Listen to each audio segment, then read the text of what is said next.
Patan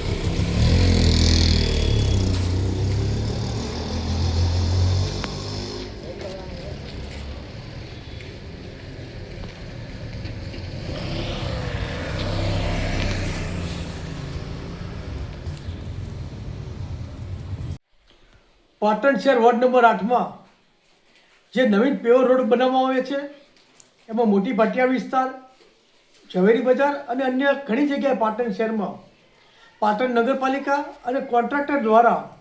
road બનાવ્યા પછી આજે 4 મહિના પછી લિક્વિડ ડામરનો સ્પ્રે કરી અને એની ઉપર સિમેન્ટ નાખી દેવામાં આવી છે.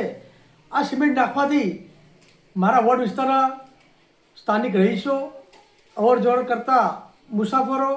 અને સ્થાનિક વેપારીઓ ખૂબ હેરાન પરેશાન થાય છે.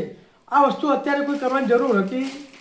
નહીં, પણ કયા કારણે પાટણ નગરપાલિકાએ કરી છે ખબર પડી નથી. મારી નગરપાલિકાના બેન શ્રી હિરલબેન ઠાકરને વિનંતી છે અને તાત્કાલિક બાંધકામના અધિકારીઓ મારફત તપાસ કરાવીને આજે નવીન બનેલા પેવર રોડ ઉપર શા કારણે સ્પ્રે કરવામાં આવ્યો અને શા કારણે જે સિમેન્ટ નાખવામાં આવી છે તેનાથી લોકોનું આરોગ્યમાં જોખમાય એવું છે, તો તાત્કાલિક નિરાકરણ કરવા માટે વિનંતી કરું છું.